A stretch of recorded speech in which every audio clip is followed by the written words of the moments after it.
Hello दोस्तों, नमस्कार। कैसे हैं आप सब? उम्मीद करती हूँ सब अच्छे होंगे और स्वस्थ होंगे। आज हम आपके साथ डिस्कस करेंगे मणिपुर में जो राष्ट्रीय उद्यान है उनके बारे में। अक्सर कर एग्ज़ाम में यहाँ से प्रश्न आ जाता है और हम उसे गलत कर देते हैं। तो थोड़ी सी चीज़ें उसके बारे में अगर जान लेंगे तो आपसे गलत होने के चांसेस बहुत कम हो जाएंगे। तो जो इम्पॉर्टेंट है वो हम देखेंगे। ये नॉर्थ ईस्ट स्टेट जो है उसके बारे में मैं आपको पहले ही बता चुकी हूँ, पूरा डिटेल में मैंने डिस्कस किया हुआ है। आप चाहें तो उसका लिंक आपको आई बटन में मिल जाएगा और वहाँ से आप उसे देख सकते हैं। तो मणिपुर में जो राष्ट्रीय उद्यान है उनके बारे में हम देखते हैं। एक राष्ट्रीय उद्यान है जो बहुत ही ज़्यादा महत्वपूर्ण है, केबुल लामजाओ राष्ट्रीय उद्यान। ये केवल भारत में ही नहीं, ये पूरे विश्व में प्रसिद्ध है और ये एक ऐसा राष्ट्रीय उद्यान है जो तैरता हुआ है, इसीलिए ये बहुत ज़्यादा फेमस है। और ये भारत में है, जो दुनिया का एकमात्र ऐसा राष्ट्रीय उद्यान है जो तैरता हुआ राष्ट्रीय उद्यान है। तो ये आपको सबसे ज़्यादा इम्पॉर्टेंट चीज़ यही याद रखनी है कि ये जो राष्ट्रीय उद्यान है केबुल लामजाओ, ये राष्ट्रीय उद्यान एकमात्र राष्ट्रीय उद्यान है जो तैरता हुआ है।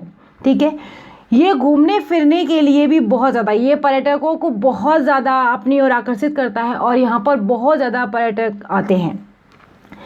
ये मैंने बता ही दिया आपको कि ये भारत का ही नहीं बल्कि विश्व भर में ये प्रसिद्ध है। जो एरिया है इसका, कितने एरिया में ये फैला हुआ है, ये लगभग 40 वर्ग किलोमीटर के क्षेत्र में फैला है। और लोकटक झील का ही ये भाग है। किसका भाग है? ये लोकटक झील का ही एक भाग है। 1966 में इसे क्या किया गया था? राष्ट्रीय अभयारण्य के रूप में इसे घोषित किया गया था।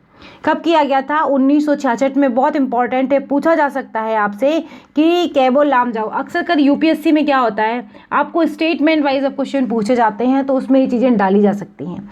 तो 1966 में इसे राष्ट्रीय अभयारण्य के रूप में इसे घोषित किया गया था। पहले क्या था इसमें? लगभग पहले इस पार्क को संघाई हिरण की रक्षा के रूप में ही जाना जाता था। किसके रूप में? संघाई हिरण की रक्षा के रूप में इसको जाना जाता था। लगभग अगर बात करें 1953 के आसपास इसको संघाई हिरण की रक्षा के रूप में जाना जाता था और बाद में इसे क्या किया? राष्ट्रीय अभयारण्य घोषित कर दिया गया 1966 में। पहले क्या था? पहले यहाँ पर शिकार किए जा सकते थे, चीज़ों की कुछ अनुमति थी, लेकिन जब से ये राष्ट्रीय अभयारण्य से घोषित किया गया उसके बाद से यहाँ पर किसी भी प्रकार के शिकार पर पाबंदी लगा दी गई है। अब यहाँ पर किसी भी प्रकार का कोई भी शिकार नहीं किया जा सकता।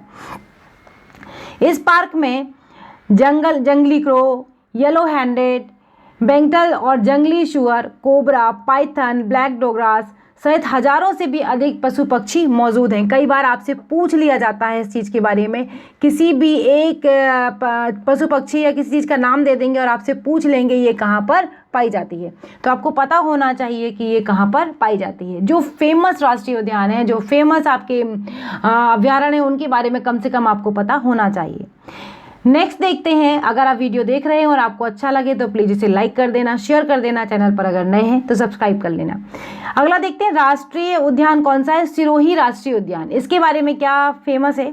यह उद्यान पूर्वी इंफाल जिले के लगभग 41 वर्ग किलोमीटर में फैला है। कितना? 41 वर्ग किलोमीटर में फैला है। यह एक प्रकार का वन अभयारण्य है। इसे 1982 में राष्ट्रीय उद्यान के रूप में स्थापित किया गया था। कब किया गया था? 1982 में राष्ट्रीय उद्यान के रूप में इसे स्थापित किया गया था।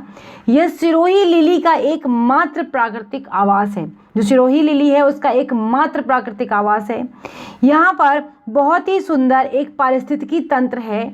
यहाँ रहने वाले जानवरों में जंगली शुअर, हिरण, बाघ, तेंदुए, मृग आदि आते हैं। यह क्षेत्र जो है वो है उष्णकटिबंधीय घने जंगलों में इस क्षेत्र को शामिल किया जाता है। तो आपने देखा यहाँ पर दो उद्यान मैंने आपके साथ डिस्कस किए, एक सिरोही और एक केबुल लामजाओ। ये दोनों के दोनों ही मणिपुर के बहुत ज़्यादा महत्वपूर्ण है, पर्यटन के रूप से भी और आपके एग्ज़ाम की दृष्टि के रूप से भी। दोनों ही रूप से ये बहुत ज़्यादा महत्वपूर्ण है।